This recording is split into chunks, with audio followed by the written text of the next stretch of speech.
클릭해 주셔서 감사합니다. 항상 건강하세요. 좋아요와 댓글은 영상 제작에 큰 힘이 됩니다.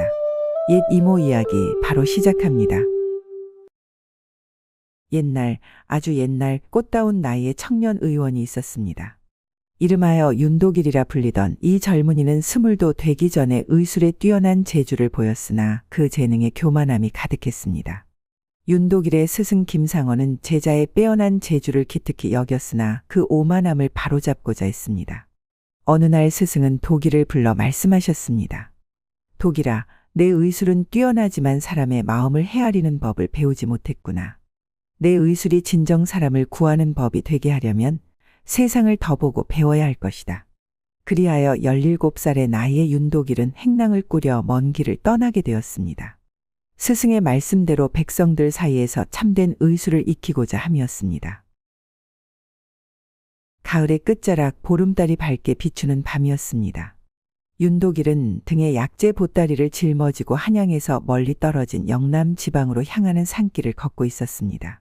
하루 종일 걸어 다리가 후들거렸으나 다음 마을까지는 아직도 멀었습니다. 문득 앞쪽에 인기척이 느껴졌습니다. 윤도길은 고개를 들어 멀리 보니 어떤 사람의 그림자가 보였습니다. 여보시오, 잠시 기다려 주시오. 앞에 있던 사람은 윤도길의 소리를 듣고 걸음을 멈추었습니다. 윤도길이 달빛에 의지해 보니 그 사람은 몸을 돌려 무언가를 꺼내는 듯했습니다. 이내 불빛이 환하게 밝혀졌고 윤도길은 기뻐하며 생각했습니다. 참으로 친절하구나. 나를 위해 길을 밝혀주다니.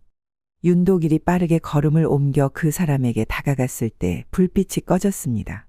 가까이 다가가 보니 그는 검소한 도포를 입은 25 남짓한 사내였습니다. 허리에는 칼집이 보였고 등에는 큰 보따리를 메고 있었습니다. 그 사내는 묵묵히 윤도길을 바라보았습니다. 윤도길이 숨을 고르며 입을 열었습니다. 제 이름은 윤도길입니다. 보아하니 우리 같은 방향으로 가는 듯하여 밤길을 함께 가면 어떨까 하여 불러 세웠습니다. 사내는 윤도길을 잠시 살펴보더니 말했습니다. 저는 정한수라 합니다. 어디로 가시는 길입니까? 윤도길은 웃으며 대답했습니다. 저는 안동으로 가는 길입니다. 그쪽은요? 정한수는 의아한 표정으로 물었습니다. 안동으로 가신다고요? 그곳은 최근 큰 홍수가 났다고 들었습니다. 그곳에 무슨 일로 가십니까? 윤도길은 등에 메고 있던 약재 보따리를 가리키며 말했습니다. 저는 떠돌이 의원입니다. 홍수 후에는 병이 돌기 마련이죠. 그곳에서 도움이 필요한 이들을 치료하려 합니다. 정한수는 고개를 끄덕이고는 다시 길을 나섰습니다. 윤도길도 그의 뒤를 따랐습니다. 두 사람은 한동안 말없이 걸었습니다. 정한수는 거의 말을 하지 않았고 윤도길은 그 침묵이 불편하게 느껴졌습니다. 정 선생님도 안동으로 가시는 길입니까? 정한수는 고개만 끄덕일 뿐 말을 하지 않았습니다. 두 사람이 계속 걸어가는데 문득 멀리서 여인의 목소리가 들려왔습니다. 윤도길은 귀를 기울였습니다. 정 선생님, 혹시 누군가 부르는 소리가 들리십니까? 정한수는 또다시 고개만 끄덕일 뿐이었습니다. 윤도길은 소리가 나는 방향을 살펴보니 큰 길에서 벗어난 곳이었습니다. 그는 소리를 따라가기 시작했습니다. 얼마 가지 않아 뒤돌아보니 정한수가 다시 무언가를 불태우고 있었습니다. 그러나 이번에는 정상적인 노란 불빛이 아닌 이상하게 푸른빛을 띤 불이었습니다. 잠시 후 그 불도 꺼졌습니다. 정 선생님, 소리가 저쪽에서 나는 것 같습니다. 누군가 도움을 요청하는 것 같은데요. 윤도길은 정한수가 따라오기를 기다리지 않고 소리가 나는 방향으로 향했습니다. 얼마 지나지 않아 달빛 아래 한 여인이 땅에 앉아 신음하는 모습이 보였습니다. 그 신음소리는 듣는 이의 뼛속까지 파고드는 듯했습니다. 윤도길은 속으로 생각했습니다. 이 도움 요청 소리는 왜 이리 사람의 마음을 흔드는가? 너무 애절하구나. 윤도길은 도움의 손길을 내밀고자 서둘러 여인에게 다가갔습니다. 아가씨, 어찌 되셨습니까? 저는 의원입니다. 어디 다치셨나요? 여인은 천천히 고개를 들어 윤도길을 바라보았습니다.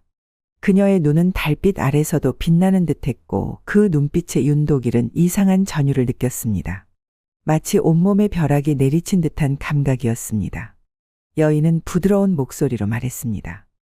공자님, 제 이름은 홍설입니다. 친정으로 가던 길에 발을 삐끗하여 이렇게 되었습니다. 그래서 도움을 청하고 있었죠. 윤도길은 홍설의 시선에 온몸이 뜨거워지는 느낌이었습니다. 그럼에도 의원으로서의 본분을 잊지 않으려 애썼습니다. 홍설 아가씨, 걱정 마십시오. 제가 상처를 살펴봐도 괜찮겠습니까? 약주를 가지고 있으니 닦아드릴 수 있습니다. 홍설은 이 말을 듣고 살짝 한숨을 내쉬더니 자신의 치마를 살짝 들어 올렸습니다. 윤도길의 눈에 눈부시게 하얀 발목이 드러났습니다. 그는 무릎을 꿇고 홍설의 발을 살펴보았으나 어떤 상처도 보이지 않았습니다. 이때 윤도길은 홍설과 매우 가까워져 있었습니다. 갑자기 홍설은 치마를 더 높이 들어 윤도길의 얼굴을 감쌌습니다. 윤도길은 당황하여 뒤로 물러나려 했지만 그 과정에서 무심코 홍설의 다리에 손이 닿았습니다. 그것은 마치 차가운 옥처럼 매끄럽고 차가웠습니다. 홍설은 윤도길의 당황한 모습을 보고 웃음을 지었습니다. 왜 그리 부끄러워하시나요? 나를 원하지 않으신가요? 윤도길은 말문이 막혀 그 자리에 선 채로 굳어버렸습니다. 그러나 그의 마음속에는 이미 홍설의 행동에 심장이 요동치고 있었습니다. 홍설은 갑자기 땅에서 일어나 윤도길을 향해 다가왔습니다. 윤도길은 차가운 손이 자신의 얼굴을 쓰다듬는 것을 느꼈습니다. 그는 두려움에 눈을 꼭 감았습니다. 홍설은 은밀한 미소를 지으며 고개를 숙여 윤도길의 입술에 다가갔습니다. 그 순간 홍설은 갑자기 고개를 들었고 윤도길은 그의 기운이 빠져나가는 느낌을 받았습니다. 마치 무언가가 그의 생명력을 빨아들이는 것 같았습니다. 윤도길이 놀라 눈을 떴을 때 홍설의 모습은 완전히 변해 있었습니다. 창백한 얼굴에 불꽃 같은 빨간 눈을 가진 괴물이 그를 내려다보고 있었습니다. 그 무시무시한 흡입력은 괴물의 입에서 나오고 있었습니다. 윤도길은 공포에 질려 소리쳤습니다. 갑자기 홍설의 괴물 모습에 놀라 밀치다 강한 충격에 날아갔고 윤도길은 겨우 빠져나올 수 있었습니다. 일어서서 보니 정한수가 손에 칼을 들고 멀지 않은 곳에 서 있었습니다. 윤도길은 정한수를 향해 달려가며 외쳤습니다. 정 선생님, 빨리 도망치세요. 저것은 귀신입니다. 윤도길은 정한수를 지나쳐 달렸지만 정한수는 움직이지 않았습니다. 윤도길은 황급히 돌아와 정한수의 팔을 잡았습니다. 정 선생님, 왜 가만히 계십니까? 도망치세요. 방금 강한 충격으로 날아간 홍설은 다시 원래의 모습으로 돌아와 정한수 앞에 섰습니다. 그녀는 애처롭게 말했습니다. 공자님, 어찌 이리 거칠게 저를 대하시나요?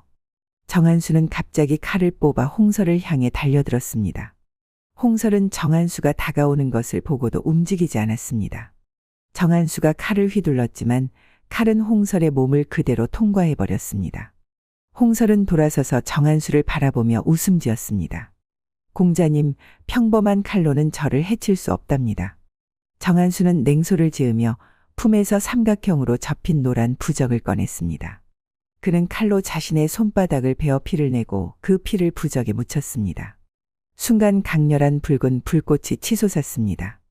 정한수는 그 붉은 불꽃으로 칼을 달구고는 말없이 홍설을 향해 달려들었습니다. 홍설은 정한수의 행동을 보고 비명을 질렀습니다. 저주받을 도사놈. 홍설은 순식간에 푸른 연기로 변해 도망치려 했습니다. 그러나 정한수는 재빨리 불타는 칼을 연기 속으로 던졌습니다. 고통스러운 비명소리와 함께 푸른 연기가 있던 자리에 불이 타올랐습니다. 한참이 지난 후 윤도길은 정한수를 따라 불이 타던 자리로 갔습니다. 정한수가 땅에서 칼을 빼냈을 때 불이 탄 자리에는 검은 자국이 아닌 더러운 무릉덩이만 남아 있었습니다. 정 선생님, 대단하십니다. 그것은 도대체 무엇이었습니까? 정한수는 말했습니다. 빨리 가야 합니다. 안동에 도착한 후에 이야기하겠습니다. 두 사람은 말없이 길을 재촉했습니다.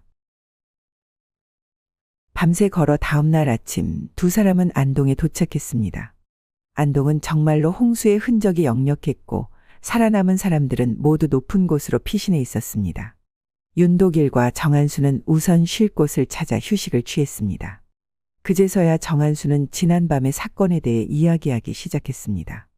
사실 정한수는 과묵한 성격이 아니었습니다. 그가 말을 아꼈던 이유는 그들이 있던 곳이 안동과 가까웠기 때문이었습니다.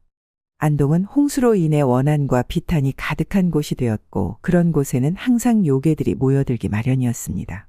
윤독일처럼 떠들썩하게 다니는 젊은이는 요괴들의 표적이 되기 쉬웠습니다.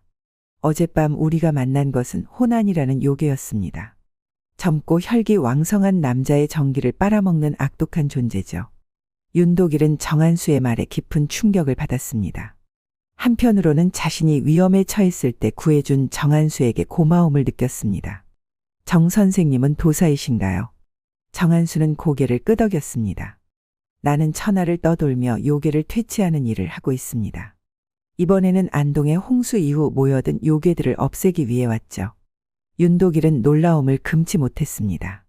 그러면서 문득 궁금증이 생겼습니다. 정 선생님, 혹시 어젯밤에 불을 피웠던 이유가 무엇인가요? 제가 처음 봤을 때와 나중에 봤을 때 모두 다른 색의 불이었습니다. 정한수는 미소를 지었습니다. 첫 번째 불은 주변에 사람이 있는지 확인하는 것이었고 두 번째 불은 요괴가 있는지 확인하는 것이었습니다. 당신이 소리를 따라갔을 때 저는 이미 요괴가 있다는 것을 알았죠. 그 후 윤독일과 정한수는 안동에서 병든 사람들을 돌보며 많은 이들을 치료했습니다. 윤독일은 정한수의 의술이 자신보다 훨씬 뛰어나다는 것을 알게 되었습니다. 특히 부적과 주문을 사용한 치료법은 윤독일에게 신비로운 것이었습니다. 윤독일은 정한수에게 자신을 제자로 삼아달라고 부탁했습니다. 정한수는 처음에는 거절했지만 윤독일의 진심 어린 마음에 감동하여 결국 그를 받아들였습니다. 의술만으로는 사람을 완전히 치료할 수 없다는 것을 명심하게 몸과 마음 그리고 영혼까지 치료해야 진정한 치유가 이루어지는 것이네. 이렇게 하여 윤독일은 정한수를 따라 전국을 돌아다니며 병자를 치료하고 요괴를 퇴치하는 일을 배우게 되었습니다. 10여 년 동안 두 사람은 조선 팔도를 누비며 수많은 사람들을 구했고 많은 요괴들을 물리쳤습니다. 여정 중 윤독일은 강원도 어느 마을에서 한 여인을 만났습니다. 이름은 이설안이었는데 그녀는 마을의 의녀로 일하고 있었습니다. 윤독일은 그녀의 따뜻한 마음과 뛰어난 의술에 반해 마음을 주게 되었습니다. 정한수는 윤독일의 마음을 알아차리고 말했습니다. 이제 내가 독립할 때가 된 것 같구나. 내 마음이 이곳에 머물고 싶어 하는 것을 느낄 수 있다. 윤독일은 고개를 숙이며 말했습니다. 스승님, 저는 아직 배울 것이 많습니다. 그리고 스승님과 함께하는 여정이 즐겁습니다. 정한수는 미소를 지으며 대답했습니다. 인생에는 때가 있는 법이다. 내가 이제 한 곳에 머물며 의술을 베풀 때가 왔다. 이설안 아가씨는 좋은 배필이 될 것이다. 윤독일은 스승의 말씀에 깊이 감사했습니다. 그는 이설안에게 청혼하였고 두 사람은 부부의 연을 맺게 되었습니다. 윤독일은 이설안의 고향에 정착하여 의원을 차렸습니다. 결혼식 날 정한수는 윤독일에게 마지막 선물을 주었습니다. 그것은 오래된 비단 주머니였는데 그 안에는 특별한 부적과 비방이 들어 있었습니다. 이것은 내가 평생 모은 비법이다. 내가 앞으로 의술을 베푸는 데 도움이 될 것이다. 하지만 명심하거라. 이 비법은 오직 사람을 구하는 데만 사용해야 한다. 윤독일은 눈물을 흘리며 스승에게 깊이 감사했습니다. 정한수는 결혼식 후 홀연히 사라졌고 윤독일은 다시는 그를 만나지 못했습니다. 세월이 흘러 윤독일은 마을에서 존경받는 명의가 되었습니다. 그와 이설아는 행복한 가정을 이루었고 두 아들과 한 딸을 두게 되었습니다. 어느 봄날 윤독일이 의원에서 환자를 보고 있을 때 낯선 노인이 찾아왔습니다. 그 노인은 흰 수염을 길게 기르고 있었고 눈빛은 여전히 날카로웠습니다. 오랜만이구나, 독일아. 윤독일은 그 목소리를 듣자마자 알아챘습니다. 그는 놀라 자리에서 일어났습니다. 스승님, 정한수 스승님. 정한수는 미소를 지으며 고개를 끄덕였습니다. 윤독일은 스승을 안내하여 자신의 집으로 모셨습니다. 이설안과 아이들도 정한수를 반갑게 맞이했습니다. 저녁 식사 후 윤독일과 정한수는 마당에 앉아 이야기를 나누었습니다. 정한수는 지난 세월 동안 어떻게 지냈는지 이야기해 주었습니다. 나는 계속해서 요괴를 퇴치하며 전국을 돌아다녔다. 하지만 이제 나이가 들어 은퇴할 때가 되었다고 생각했지. 윤독일은 스승의 말씀에 고개를 끄덕였습니다. 그러나 무언가 이상한 점을 느꼈습니다. 정한수의 모습은 분명 나이 들어 보였지만 그 기운은 여전히 강했습니다. 스승님, 무슨 일로 저를 찾아오셨습니까? 정한수는 잠시 침묵했다가 말했습니다. 사실 나는 너에게 마지막 진실을 알려주기 위해 왔다. 정한수는 주변을 살피더니 손을 들어 공중에 무언가를 그렸습니다. 순간 주변의 공기가 멈춘 듯했고 윤도길은 이상한 기운을 느꼈습니다. 우리가 처음 만났던 그날 밤을 기억하느냐? 윤도길은 고개를 끄덕이며 이렇게 말했습니다. 그날 밤의 기억은 평생 잊을 수 없을 것입니다. 사실 그날 밤 너를 노렸던 것은 호난이 아니었다. 윤도길은 의아한 표정을 지었습니다. 그럼 무엇이었습니까? 정한수는 깊은 한숨을 내쉬었습니다. 그것은 귀녀였다.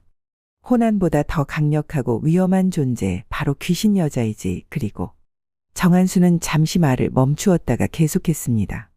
그리고 그 귀녀는 죽지 않았다. 윤도길은 놀라 말을 잇지 못했습니다. 정한수는 계속해서 말했습니다. 나는 당시 그 귀녀를 완전히 물리칠 수 없었다. 단지 일시적으로 약화시켰을 뿐이었지. 그리고 그 귀녀는 지난 세월 동안 힘을 회복하고 있었다. 그렇다면 그 귀녀가 다시 나타날 수 있다는 말씀이십니까? 정한수는 고개를 끄덕였습니다. 그렇다. 그리고 그 귀녀는 복수를 위해 너를 찾고 있을 것이다. 윤도길은 가족을 걱정하며 불안한 표정을 지었습니다. 그럼 어떻게 해야 합니까? 정한수는 품에서 작은 상자를 꺼냈습니다. 이 상자 안에는 귀녀를 완전히 물리칠 수 있는 비법이 있다. 하지만 이 비법을 사용하기 위해서는 대가가 필요하다. 어떤 대가입니까? 정한수는 슬픈 눈빛으로 윤도길을 바라보았습니다. 너의 모든 기억을 잃게 될 것이다. 나와 함께했던 여정, 이설한과의 만남, 그리고 가족과의 시간까지. 윤도길은 말문이 막혔습니다. 그의 모든 소중한 기억을 잃는다는 것은 너무나 큰 대가였습니다. 다른 방법은 없습니까? 정한수는 고개를 저었습니다. 그것이 유일한 방법이다. 귀녀는 너의 기운과 연결되어 있어. 그 연결을 끊기 위해서는 너의 과거 기억을 모두 잃어야 한다. 윤도길은 깊은 고민에 빠졌습니다. 자신의 기억을 모두 잃는다는 것은 자신의 정체성을 잃는 것과 다름없었습니다. 그러나 가족의 안전을 위협하는 귀녀를 물리칠 수 있다면 시간이 얼마나 남았습니까? 다음 보름까지. 그때 귀녀가 완전한 힘을 되찾고 나타날 것이다. 윤도길은 고개를 숙였습니다. 그는 며칠 동안 깊이 생각할 시간이 필요했습니다. 보름이 다가오는 동안 윤도길은 가족과 함께하는 시간을 소중히 보냈습니다. 아이들과 놀아주고 이설한과 추억을 나누었습니다. 그러나 그의 마음은 무거웠습니다. 보름 전날 밤 윤도길은 결정을 내렸습니다. 그는 정한수를 찾아가 말했습니다. 스승님, 저는 비법을 사용하기로 했습니다. 제 가족의 안전을 위해서라면 기억을 잃는 것도 감수하겠습니다. 정한수는 무거운 표정으로 고개를 끄덕였습니다. 현명한 선택이다. 하지만 내가 알아야 할 것이 하나 더 있다. 무엇입니까? 정한수는 깊은 숨을 들이쉬었습니다. 그리고 그의 모습이 변하기 시작했습니다. 그의 피부는 점점 창백해지고 눈은 깊고 날카로워졌습니다. 윤도길은 놀라움을 금치 못했습니다. 스승님, 나는 정한수가 아니다. 내 진짜 이름은 천년도사라고 불리운다. 나는 수백 년 동안 이 세상을 떠돌며 요괴를 퇴치해왔지. 윤도길은 충격을 받았지만 곧 마음을 진정시켰습니다. 그는 스승이 자신을 해치려는 것이 아님을 알았습니다. 그렇다면 왜 저에게 이제야 말씀하시는 겁니까? 천년도사는 슬픈 미소를 지었습니다. 나도 한때는 너처럼 평범한 의원이었다. 그러나 어느 날 귀녀에게 쏘가 모든 것을 잃었지. 그 후로 나는 요괴를 퇴치하는 도사가 되었다. 그리고 너를 만났을 때 너의 순수한 마음에 이끌려 제자로 삼았다. 내가 요괴를 물리칠 수 있는 힘은 내 생명력에서 나온다. 그리고 이제 내 생명이 다해가고 있어. 나는 마지막 남은 힘으로 귀녀를 완전히 물리치고 싶었다. 하지만 그러기 위해서는 내 도움이 필요하다. 윤도길은 이제 모든 것을 이해했습니다. 그의 스승은 자신의 생명을 바쳐 귀녀를 물리치려 했던 것입니다. 제가 무엇을 도와드려야 합니까? 보름날 밤 윤독일과 천년도사는 그들이 처음 만났던 산길로 향했습니다. 밝은 달빛 아래 두 사람은 귀녀를 기다렸습니다. 그녀는 너의 기운을 찾아서 반드시 올 것이다. 천년도사가 말한 대로 곧 안개 속에서 아름다운 여인이 나타났습니다. 그것은 홍설의 모습이었지만 그녀의 눈은 이전보다 더 차갑고 날카로웠습니다. 오랜만이구나, 도사야. 그리고 윤독일, 내가 그리웠다. 홍설의 목소리는 달콤했지만 그 안에는 독이 숨겨져 있었습니다. 윤독일은 그녀를 똑바로 바라보았습니다. 당신이 귀녀군요. 더 이상 사람들을 해치지 못하게 하겠습니다. 홍설은 웃음을 터뜨렸습니다. 내가 어떻게? 너는 그저 약한 인간일 뿐이야. 천년도사가 앞으로 나섰습니다. 그는 혼자가 아니다. 천년도사는 품에서 붉은 부적을 꺼냈습니다. 그는 부적에 자신의 피를 묻히고 공중에 던졌습니다. 부적은 불꽃으로 변해 홍설을 향해 날아갔습니다. 홍설은 비명을 지르며 연기로 변해 피했습니다. 천년도사는 윤독일에게 속삭였습니다. 지금이다. 내가 준 상자를 열어라. 윤독일은 품에 간직했던 작은 상자를 열었습니다. 상자 안에는 푸른 빛을 내는 구슬이 있었습니다. 그 구슬을 손에 쥐고 귀녀가 가까이 오면 그녀의 가슴에 밀어 넣어라. 윤독일은 구슬을 꺼내 손에 쥐었습니다. 그 순간 그는 강한 에너지가 자신의 몸을 통과하는 것을 느꼈습니다. 홍설은 다시 인간의 모습으로 나타났습니다. 그녀는 천년도사를 향해 날카로운 손톱을 뻗었습니다. 도사는 이를 피하지 못했고 가슴에 깊은 상처를 입었습니다. 스승님. 윤독일이 외쳤지만 천년도사는 고개를 저었습니다. 걱정 말고 계획대로 해라. 내 생명은 이미 다했다. 홍설은 승리의 미소를 지으며 윤독일을 향해 돌아섰습니다. 이제 너의 차례야, 윤독일. 내가 너의 생명력을 모두 빨아들일 거야. 그리고 너의 가족도 마찬가지로. 윤독일은 분노로 가득 찼지만 차분함을 유지하려 노력했습니다. 그는 홍설이 가까이 오기를 기다렸습니다. 홍설은 천천히 윤독일에게 다가왔습니다. 그녀의 차가운 손이 윤독일의 얼굴을 쓰다듬었습니다. 걱정 마. 고통 없이 끝낼게. 그 순간 윤독일은 재빨리 구슬을 꺼내 홍설의 가슴에 밀어 넣었습니다. 홍설은 비명을 질렀고 그녀의 몸에서 푸른 빛이 뿜어져 나왔습니다. 안 돼, 이럴 수는 없어. 홍설의 몸이 흔들리기 시작했고 그녀의 아름다운 외모가 사라지기 시작했습니다. 그녀의 진짜 모습은 말라비틀어진 노파의 형상이었습니다. 그녀의 비명소리와 함께 윤독일은 의식을 잃기 시작했습니다. 그의 기억이 하나둘 사라지는 것을 느꼈습니다. 윤독일이 눈을 떴을 때 그는 낯선 방에 누워 있었습니다. 창문 너머로 아침 햇살이 비치고 있었고 새들이 지저귀는 소리가 들렸습니다. 여보, 깨어나셨어요. 그의 부인 이설안이 미소를 지으며 방에 들어왔습니다. 윤독일은 혼란스러운 표정으로 그녀를 바라보았습니다. 당신은 누구십니까? 이설안의 얼굴에 슬픔이 스쳤지만 그녀는 곧 미소를 지었습니다. 저는 당신의 아내입니다. 이설안이라고 합니다. 당신은 병으로 기억을 잃으셨어요. 윤독일은 자신의 손을 바라보았습니다. 그의 손에는 푸른 구슬 모양의 자국이 있었습니다. 제 이름은 무엇입니까? 윤독일입니다. 당신은 이 마을에 존경받는 의원이세요. 윤독일은 혼란스러웠지만 마음 한구석에서 따뜻함을 느꼈습니다. 비록 기억은 없었지만 이설안의 눈빛에서 진심을 느낄 수 있었습니다. 그날 이후 윤독일은 다시 의원으로서의 삶을 시작했습니다.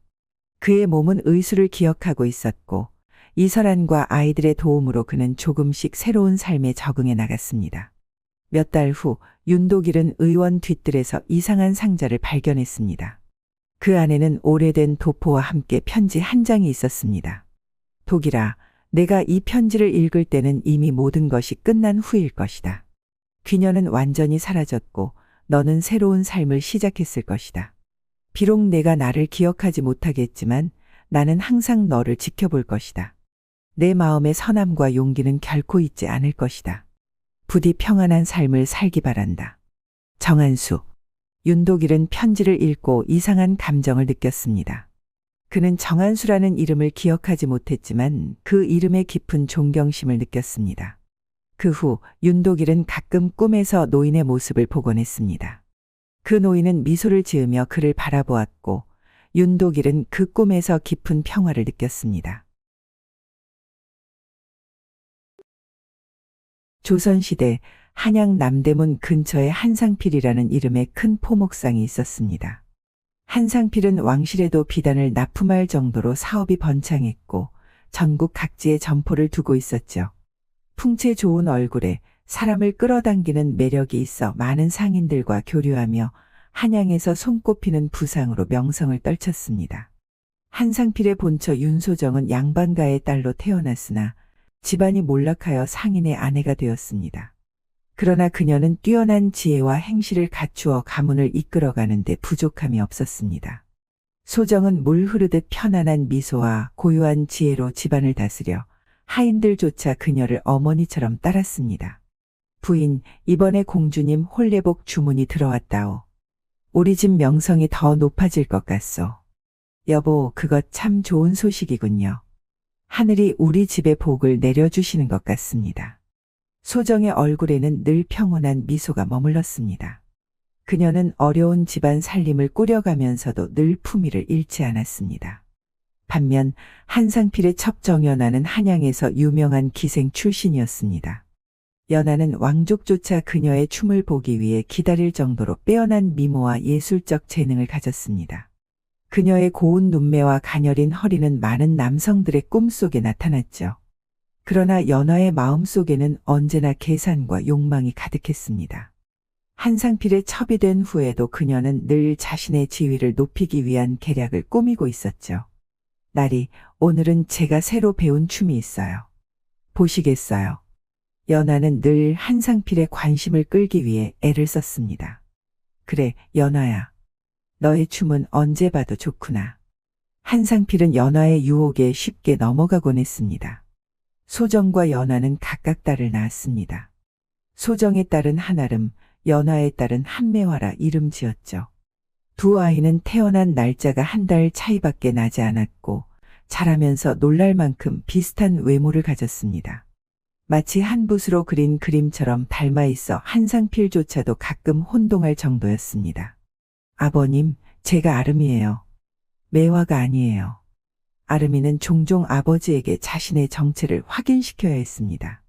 세월이 흐르고 두 소녀는 16 꽃다운 나이가 되었습니다. 두 소녀 모두 아름다운 외모를 지녔지만 성격은 완전히 달랐습니다. 한아름은 어머니 소정을 닮아 단아하고 지혜로웠습니다. 그녀는 매일 아침 일찍 일어나 글 공부와 바느질을 했고 어머니를 도와 가사를 배웠습니다. 아름의 섬세한 손길로 짠 비단은 왕실에까지 알려져 칭찬을 받을 정도였습니다. 그녀는 늘 단정한 옷차림에 예의 바른 말투로 주변 사람들에게 존경을 받았습니다. 아름아, 내 솜씨가 날로 좋아지는구나. 어쩌면 그렇게 섬세한 손길을 가졌니? 스승들도 아름의 재능에 감탄했습니다. 반면 한매화는 어머니 연하를 닮아 활달하고 자유분방했습니다. 그녀는 규방에 앉아 있기보다는 바깥 세상의 이야기를 듣고 구경하기를 좋아했습니다. 새로운 춤을 배우거나 노래를 부르는 것을 즐겼고 화려한 옷을 입고 거리를 거닐며 사람들의 시선을 끌었습니다. 어머님, 오늘 시장에서 들은 이야기가 있어요. 중국에서 온 상인이 가져온 새로운 비단 이야기를요. 매화는 늘 새로운 소식으로 가득 차 있었습니다. 한양에는 박도윤이라는 부유한 선비가 살고 있었습니다. 그는 여러 개의 보석상을 운영하며 큰 부를 쌓았고 예조판서 김상원과 인척관계였기에 그 영향력은 더욱 컸습니다. 박도윤의 아들 박준영은 뛰어난 외모와 학식을 갖추었으며 일찍이 과거에 급제하여 미래가 창창한 젊은이였습니다. 준영아, 내가 이제 혼기가 차았으니 좋은 집안의 교수를 찾아야 할 때가 되었다. 박도윤은 아들에게 말했습니다. 아버님, 제가 아직은 학문에 정진하고 싶습니다. 준영은 아직 결혼할 생각이 없었습니다. 그의 정월대보름, 한양은 축제 분위기로 가득 찼습니다.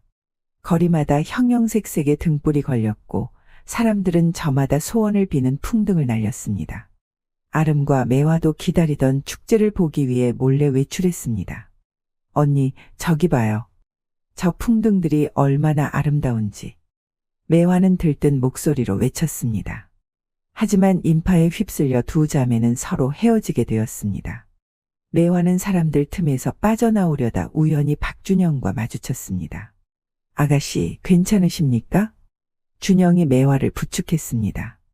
달빛 아래 그녀의 아름다운 얼굴을 본 준영은 그 자리에서 마음을 빼앗겼습니다. 매화의 생기 넘치는 미소와 반짝이는 눈동자는 그의 가슴을 뛰게 했습니다. 고맙습니다, 선비님. 매화도 준영의 단정한 모습에 마음이 설렜습니다. 집으로 돌아온 후 준영은 그녀의 생각으로 잠을 이룰 수 없었습니다. 다음 날 그는 아버지에게 그 아가씨에 대해 이야기했고 박도윤은 아들의 간절한 마음을 보고 중매인을 보내기로 했습니다. 아버님, 그 아가씨는 꿈에서나 볼 수 있는 아름다움이었습니다. 제발 그 집안을 알아봐 주십시오. 그래, 내 아들의 마음을 외면할 수 없구나. 한상필의 딸이라고 했지. 내일 중매인을 보내겠다. 중매인이 한상필의 집을 찾아왔을 때 정연아는 기쁨을 감출 수 없었습니다. 박준영 같은 인물이 자신의 딸을 원한다는 소식은 그녀에게 꿈 같은 일이었습니다. 이런 좋은 제안 당연히 받아들이죠. 연아는 즉시 승낙했습니다. 그러나 한매화에게 이 소식을 전했을 때 매화는 울음을 터뜨렸습니다. 그녀는 이미 최서준이라는 젊은 시인과 깊은 사랑에 빠져 있었고 더욱 충격적인 것은 그녀가 이미 임신을 했다는 사실이었습니다. 어머니, 저는 이미 서준 오라버니와. 매화는 울먹이며 고백했습니다. 연아는 이 말을 듣자 얼굴이 하얗게 변했습니다. 그녀의 손에 들고 있던 찻잔이 바닥에 떨어져 산산조각이 났습니다. 이 못된 계집애, 내가 무슨 짓을 한 거냐. 연아의 비명이 집안을 울렸습니다. 연아는 방 안을 왔다 갔다 하며 생각에 잠겼습니다. 갑자기 그녀의 눈에 음험한 빛이 스쳤습니다. 내 언니 아름이를 대신 시집가게 하자. 3달 후 친정에 올 때 너와 바꿔치기 하면 될 것이다. 너희는 얼굴이 너무 닮았으니 아무도 모를 거야. 매화는 고개를 들었습니다. 하지만 언니가 어떻게 동의하겠어요? 내가 지금 그런 걸 따질 처지냐. 우리 집안의 체면이 달린 문제다. 연아는 곧장 한상필을 찾아가 사정을 설명했습니다. 그녀는 이 혼사가 가업에 얼마나 중요한지를 강조했고 한상필은 고민 끝에 동의했습니다. 방법이 없구나. 이 혼사는 우리 가문에 너무 중요하다. 한상필은 무거운 한숨을 내쉬었습니다. 부인 윤소정이 이 계획을 알게 되었을 때 그녀는 가슴이 찢어지는 듯한 아픔을 느꼈습니다. 그녀는 즉시 한상필의 서재로 달려갔습니다. 여보, 어찌 이런 끔찍한 일을 허락하십니까? 우리 아름이는 결백한 처녀인데 어찌 그 아이에게 이런 짐을 지울 수 있습니까? 한상필은 아내의 눈을 마주치지 못하고 고개를 돌렸습니다. 이것은 가문의 미래를 위해 어쩔 수 없는 선택이오. 본부인 소정은 분노와 절망으로 몸을 떨었습니다. 그녀는 첩인 연화에게 돌아섰습니다. 당신의 딸이 저지른 실수인데 어찌 내 딸이 그 대가를 치러야 합니까? 양심이 있으십니까? 연화는 차갑게 웃었습니다. 윤마님, 이것은 우리 모두에게 이로운 일입니다. 아름이도 좋은 집안으로 시집가는 것 아닙니까? 그렇게 될 수 없습니다. 제 딸의 인생을 희생시켜 당신 딸의 잘못을 덮을 수는 없습니다. 그러나 본부인 소정의 항의는 소용없었습니다. 결국 그녀는 충격으로 쓰러져 병석에 눕게 되었습니다. 딸 아름은 어머니의 병상을 지키며 날마다 눈물로 밤을 지새웠습니다. 어느 날 밤, 아름은 어머니의 손을 잡고 속삭였습니다. 어머니, 걱정 마세요. 저는 괜찮을 거예요. 그들이 우리에게 한 일 반드시 갚아주겠습니다. 드디어 혼례 날이 다가왔습니다. 아름은 붉은 혼례복을 입고 가마에 올랐습니다. 그녀의 얼굴은 평온해 보였지만 마음속에는 냉정한 결심이 서 있었습니다. 이 혼사가 그들의 뜻대로 되지는 않을 거예요. 박가문에 도착한 아름은 혼례식을 치렀습니다. 준영은 붉은 베일 너머로 보이는 신부의 그림자에 가슴이 설렜습니다. 그는 대보름밤에 만난 그 활기찬 아가씨를 기대하고 있었습니다. 신방에서 준영이 아름의 붉은 베일을 벗겼을 때 그는 아름다운 얼굴에 숨이 멎는 것 같았습니다. 하지만 이상하게도 그녀에게서는 조용하고 깊은 분위기가 느껴졌습니다. 그것은 그가 축제에서 만난 소녀의 생기발랄함과는 달랐습니다. 아가씨, 정월 대보름밤에 우리가 만났던 것을 기억하시오. 준영이 물었습니다. 아름은 잠시 놀란 눈으로 준영을 바라보았습니다. 그래서 그가 매화를 원했던 거구나. 그녀는 마음속으로 생각했지만 곧 미소를 지었습니다. 네, 기억합니다. 나으리. 첫날 밤 아름과 준영은 깊은 정을 나누었습니다. 아름의 순수한 아름다움과 지혜로운 말투는 준영을 매료시켰습니다. 그녀의 섬세한 손길과 따뜻한 눈빛은 준영의 마음을 사로잡았습니다. 어둠 속에서 두 사람의 몸이 하나가 되었을 때 준영은 그녀의 맑은 눈에서 깊은 감정을 느꼈습니다. 촛불 아래 드러난 그녀의 순백한 피부는 마치 달빛을 머금은 것 같았고 그녀의 부드러운 숨결은 준영의 가슴을 뜨겁게 달구었습니다. 당신은 내가 꿈꾸던 그 이상입니다. 준영은 그녀의 귓가에 속삭였습니다. 아름은 그의 품에 안겨 눈물을 흘렸습니다. 그것은 기쁨의 눈물이자 슬픔의 눈물이었습니다. 혼인 후 사흘째 되는 날, 신부는 친정에 가서 가족들을 만나는 것이 관례였습니다. 아름이 한 가문으로 돌아왔을 때 연하는 서둘러 한매화로 바꿔치기 했습니다. 빨리 준비해라. 아무도 눈치채지 못하게. 첫 부인인 연하는 딸의 옷을 정리하며 재촉했습니다. 그날 밤 박준영은 아내를 반갑게 맞이했습니다. 그러나 그가 습관적으로 아내의 등을 감쌌을 때 무언가 다른 점을 발견했습니다. 당신 누구십니까? 준영의 목소리는 얼음장처럼 차가웠습니다. 매화는 얼굴이 하얗게 변했습니다. 나리, 무슨 말씀이신지. 거짓말 마시오. 내 아내의 등에는 작은 점이 있었소. 당신에게는 없군요. 사실 아름은 첫날 밤에 일부러 준영에게 자신의 등에 있는 작은 점을 보여주었던 것입니다. 그녀는 이 계략이 오래가지 못할 것을 알고 있었고 진실이 밝혀질 순간을 준비해 두었던 것입니다. 매화는 결국 모든 것을 고백했습니다. 그녀는 무릎을 꿇고 울며 사정 전말을 이야기했습니다. 준영은 분노로 몸을 떨었습니다. 이렇게 내가 속임을 당하다니. 그날 밤 준영은 아버지 박도윤에게 사실을 알렸고 다음 날 박도윤은 한상필과 정연아를 관아에 고소했습니다. 관아에서 재판이 열렸습니다. 한상필과 정연아는 관아 아래 무릎을 꿇고 있었습니다. 대감마님, 이것은 오해입니다. 저희가 어찌 감히 박가문을 속이겠습니까? 한상필은 떨리는 목소리로 말했습니다. 판사는 엄한 목소리로 말했습니다. 증거가 명백하니 더 이상의 변명은 소용없소. 한상필과 정연아는 각각 곤장 30대에 처한다. 곤장이 내려치는 소리가 관아에 울려 퍼졌습니다. 정연아는 첫 번째 곤장의 비명을 지르며 기절했습니다. 그녀는 집으로 돌아가 병석에 눕게 되었고 며칠 후 세상을 떠났습니다. 한매화는 어머니의 죽음 앞에서 비통에 잠겼습니다. 그녀는 최서준을 찾아갔지만 그는 이 일이 알려지자 이미 떠난 후였습니다. 서준 오빠. 한매화는 텅 빈 방 앞에서 쓰러져 울었습니다. 그녀는 자신의 잘못된 선택이 가져온 결과를 직면해야 했습니다. 한편 박준영은 이 모든 일을 겪으며 오히려 한아름에 대한 깊은 감정을 느끼게 되었습니다. 그는 혼인 첫날 만났던 그녀의 모습이 자꾸 생각났습니다. 그녀의 지혜와 강인함 그리고 순수한 아름다움이 그의 마음을 사로잡았습니다. 어느 날 준영은 아름을 찾아갔습니다. 그는 정원의 연못가에서 그녀를 발견했습니다. 봄바람에 흩날리는 그녀의 머리카락은 마치 검은 비단 같았습니다. 아름씨. 준영이 조심스럽게 다가갔습니다. 아름은 고개를 들었습니다. 그녀의 눈에는 슬픔과 강인함이 함께 담겨 있었습니다. 당신이 겪은 일들에 대해 미안하오. 하지만 우리가 함께 보낸 그 밤을 잊을 수가 없소.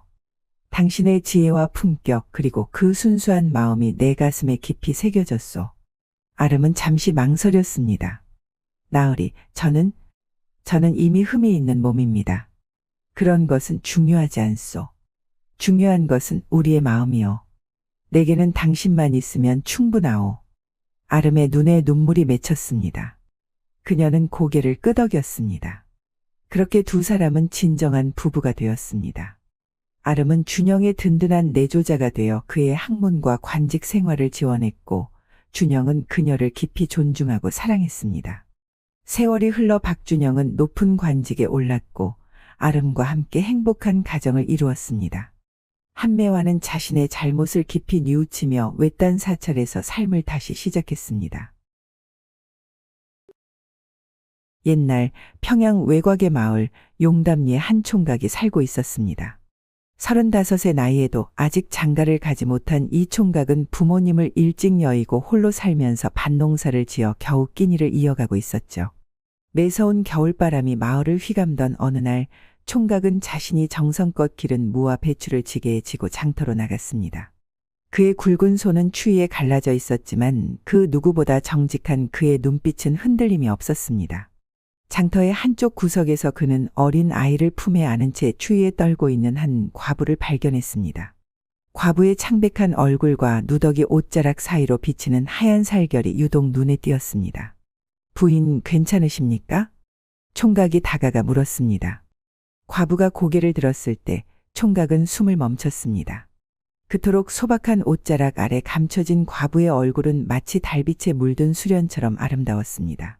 그녀의 깊은 눈동자에는 이루 말할 수 없는 슬픔이 어려 있었지만 그 아름다움은 가릴 수 없었습니다. 제가 도와드리겠습니다. 날이 너무 춥습니다. 저희 집에서 몸을 녹이시죠. 과부는 잠시 망설이다 총각의 선한 눈빛에 마음을 열고 고개를 끄덕였습니다. 그의 작은 초가집으로 향하는 길에서 총각은 과부의 가녀린 어깨가 떨리는 것을 느끼며 자신의 더벅머리 아래 열이 오르는 것을 느꼈습니다. 집에 도착한 총각은 서둘러 아궁이에 불을 지폈습니다. 방 안이 따뜻해지자 과부는 안도의 한숨을 내쉬었습니다. 그녀가 입고 있던 누더기 옷 아래로 드러난 하얀 목덜미와 가냘픈 손목은 마치 봄날의 매화꽃 같았습니다. 저는 함경도에서 온 과부입니다. 이 아이는 제 아들입니다. 그녀의 목소리는 마치 맑은 샘물같이 청아했습니다. 남편이 병으로 세상을 떠난 후 시어머니가 저희 모자를 집에서 내쫓았습니다. 친정을 찾아갔으나 흉년으로 모두 굶어 죽었다 했습니다. 총각은 과부의 슬픈 눈동자를 바라보며 가슴이 저릿했습니다. 부인, 원하신다면 당분간 이곳에 머무르셔도 좋습니다. 과부는 감사의 눈물을 흘리며 고개를 숙였습니다. 그녀는 총각의 집에서 지내며 집안일을 돕기 시작했습니다. 깨끗이 씻고 옷을 갈아입은 과부는 마치 천상의 선녀처럼 아름다웠습니다. 28배 나이에도 그녀의 하얀 피부와 우아한 자태는 누구나 한 번 보면 잊을 수 없을 만큼 매혹적이었습니다. 밤이 깊어갈수록 방 안의 공기는 더욱 달아올랐습니다. 아이가 잠든 후 총각과 과부는 서로의 눈빛만으로도 깊은 대화를 나누었습니다. 그들의 숨결이 차가운 겨울 밤 공기에 하얗게 어려방 안의 안개처럼 피어올랐습니다. 제가 뭐라도 드릴까요? 총각이 머뭇거리며 물었습니다. 과부는 말없이 미소를 지으며 그의 거친 손을 살며시 잡았습니다. 총각의 손길이 과부의 차가운 손을 감쌌을 때 그는 자신의 심장이 마치 북소리처럼 울리는 것을 느꼈습니다. 그날 밤 두 사람은 말없이 서로에게 기대어 한밤의 추위를 견뎠습니다. 아무 일도 일어나지 않았지만 그들의 마음은 이미 하나로 얽혀 있었습니다. 시간이 흐르면서 총각과 과부는 서로에게 더 깊은 정이 들었습니다. 총각은 과부의 환한 미소를 볼 때마다 가슴이 떨렸고 과부는 총각의 따뜻한 마음씨의 위로를 받았습니다. 마침내 그들은 혼인을 결정했고 마을 사람들은 모두 모여 이들의 혼례를 축하해 주었습니다. 그러나 마을 이장은 과부의 아름다움에 질투와 욕망을 품었습니다. 그는 자신의 아내보다 더 아름다운 여인이 마을에 있다는 사실이 못마땅했습니다. 이장은 과부를 차지하기 위한 계략을 꾸미기 시작했습니다. 어느 날 총각이 채소를 팔러 장에 나간 사이 이장은 과부의 집을 찾아갔습니다. 누구십니까? 과부가 조심스럽게 물었습니다. 나다, 이장이다. 관청에서 새로 온 주민의 신원을 확인하라는 명령이 내려왔다. 문 좀 열어보게. 과부는 의심 없이 문을 열었습니다. 이장은 집 안으로 들어서자마자 은전 몇 잎을 꺼내 과부에게 건넸습니다. 이 돈을 받고 내 여자가 되어주게. 그 농부보다 내가 더 잘 대해줄 수 있네. 이장의 눈빛이 과부의 몸을 탐욕스럽게 훑었습니다. 과부는 크게 분노하며 은전을 던졌습니다. 이장님, 제발 자중하십시오. 그렇지 않으면 소리를 지르겠습니다. 소리를 지르면 네가 북쪽에서 남편을 독살하고 도망쳤다고 관청에 고발하겠다. 누구를 믿겠나? 이장의 입가에 비열한 미소가 번졌습니다. 이장의 위협에 과부는 잠시 얼어붙었습니다. 그때 방에서 놀던 아들이 나와 상황을 보고 어머니를 돕기 위해 나무 막대기를 들고 이장을 내리쳤습니다. 이 녀석. 이장은 화가 나서 아이를 발로 차버렸습니다. 아들아. 과부는 아들이 쓰러지는 것을 보고 더 이상 참을 수 없었습니다. 그녀는 이장에게 달려들어 얼굴을 핥히기 시작했습니다. 이장은 과부의 머리카락을 잡아당기며 벽에 밀어붙였습니다. 이 천한 년, 오늘 내가 내 버릇을 고쳐주마. 그의 거친 손이 과부의 가슴을 더듬기 시작했습니다. 바로 그때 총각이 돌아왔습니다. 그는 비가 올 것 같아 우산을 가지러 집에 들렀다가 이장이 자신의 아내와 의부사들을 괴롭히는 현장을 목격했습니다. 총각은 즉시 이장을 집 밖으로 끌어냈습니다. 이장은 나이가 많아 총각의 상대가 되지 못했고 금세 얻어맞고 도망쳤습니다. 싼 것들 감히 내게 대들다니 두고 보자. 이장은 피 묻은 입술을 닦으며 으르렁거렸습니다. 총각은 이장이 보복할까 걱정했지만 과부와 아들이 다치지 않은 것에 안도했습니다. 그러나 그의 걱정은 현실이 되었습니다. 며칠 후 이장은 마을 건너편에서 불량배들을 데려와 총각의 집을 습격했습니다. 그들은 총각을 무자비하게 폭행했고 결국 그는 목숨을 잃었습니다. 과부는 남편의 죽음을 목격하고도 소리내어 울지 못했습니다. 그녀는 이장이 자신을 찾을 것을 알고 아들과 함께 집안의 장장 나무 뒤에 숨었습니다. 이장은 집안을 샅샅이 뒤졌지만 과부를 찾지 못했습니다. 그는 과부가 도망쳤다고 생각하고 떠났습니다. 이장이 떠나자마자 과부는 아들과 함께 비밀리에 관청으로 향했습니다. 다행히도 당시 평양부사는 정의로운 관리였습니다. 그는 과부의 사연을 듣고 즉시 포졸들을 보내 이장을 체포했습니다. 마을 주민들도 총각의 죽음에 분노하여 관청으로 몰려가 이장의 처벌을 요구했습니다. 부사는 조사 결과 이장이 세금을 횡령하고 마을 사람들의 토지를 강탈한 증거도 찾아냈습니다. 결국 이장은 사형에 처해졌고 과부는 아들과 함께 총각의 집으로 돌아왔습니다. 그녀는 남편에 대한 애정과 감사함을 잊지 않고 그의 무덤을 정성껏 돌보았습니다. 여보, 이제 당신은 편히 쉬세요. 나쁜 이장은 벌을 받았습니다. 과부는 남편의 무덤 앞에서 눈물을 흘렸습니다. 과부는 재혼하지 않고 아들을 키우는 데 전념했습니다. 아들은 총각의 성을 따라 이름을 바꾸고 용담리에서 자랐습니다. 세월이 흘러 15해가 지났습니다. 젊은 사냥꾼으로 성장한 아들은 어머니의 정성으로 훌륭한 청년이 되었습니다. 그는 사냥을 잘했고 잡은 짐승과 기른 채소를 팔아 어머니와 함께 생활했습니다. 비록 가난했지만 모자는 서로를 의지하며 행복하게 살았습니다. 어느 날 젊은 사냥꾼이 도성에 가서 짐승 가죽을 팔던 중 한 스님이 고깃집 앞에서 서성이는 것을 보았습니다. 스님이 고기를 구걸하는 모습이 이상했지만 젊은 사냥꾼은 호기심에 지켜보고 있었습니다. 고깃집 주인은 스님에게 중들은 보통 고기를 먹지 않는데 당신은 왜 고기를 찾나요? 라고 물었습니다. 스님은 웃으며 고기는 입으로 들어가고 부처는 마음에 있어 라고 대답했습니다.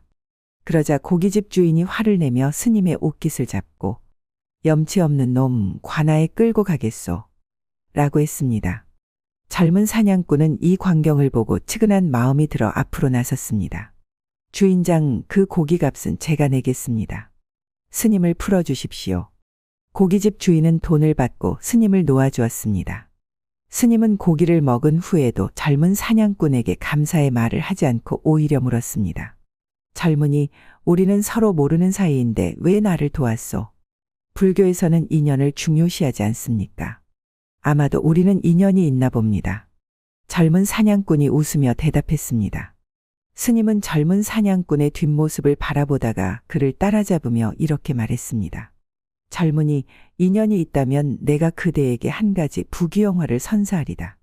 스님께서 부귀영화가 있다면 이렇게 굶주리지 않았을 텐데요.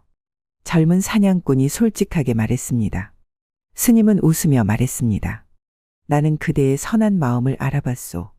오늘 아침 도적의 소굴을 지나다가 그들이 오늘 밤 부자 대감의 막내 아들을 납치할 계획을 세우는 것을 들었소.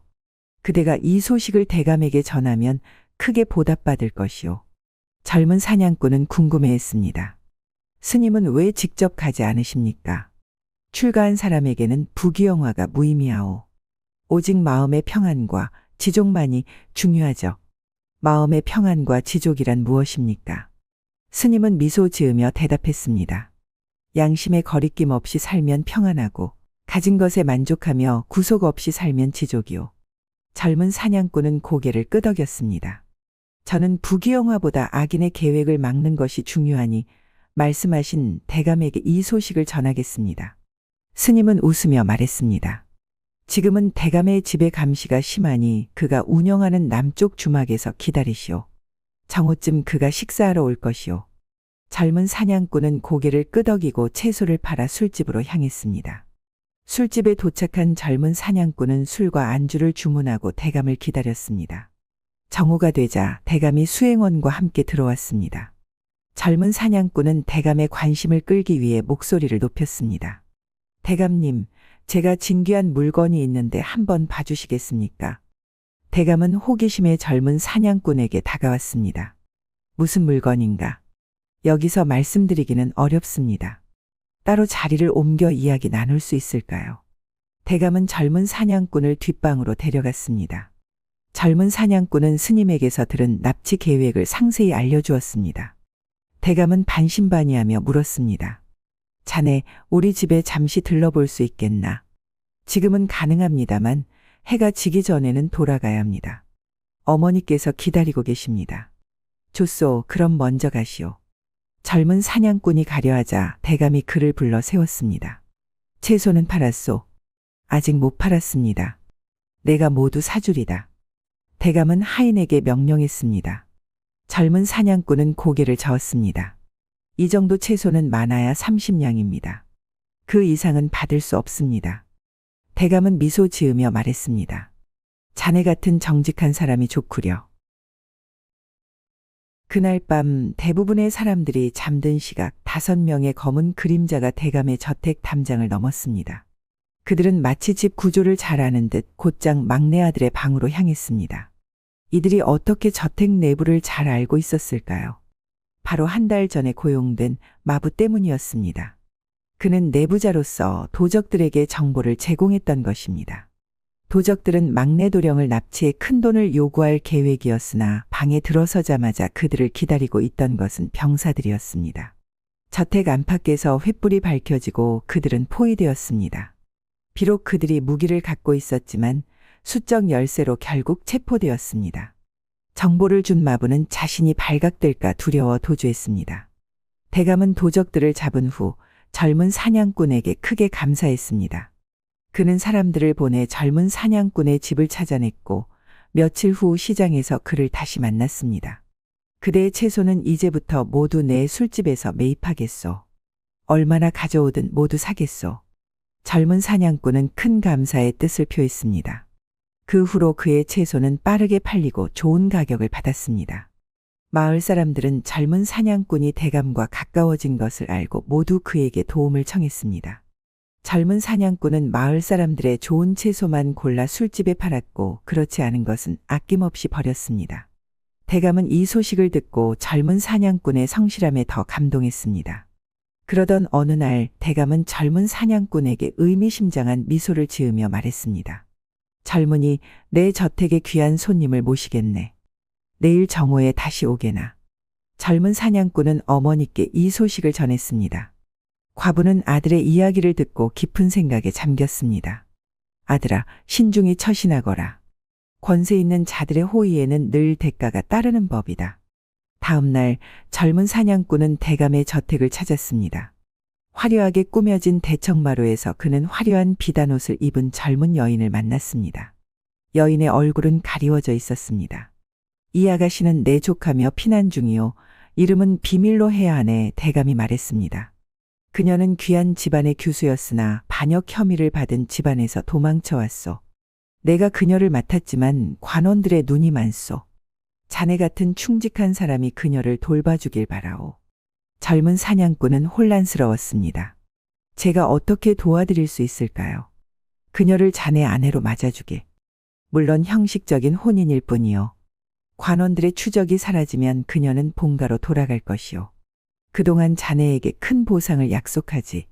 젊은 사냥꾼은 의심이 들었지만 대감의 권유에 눌려 승낙했습니다.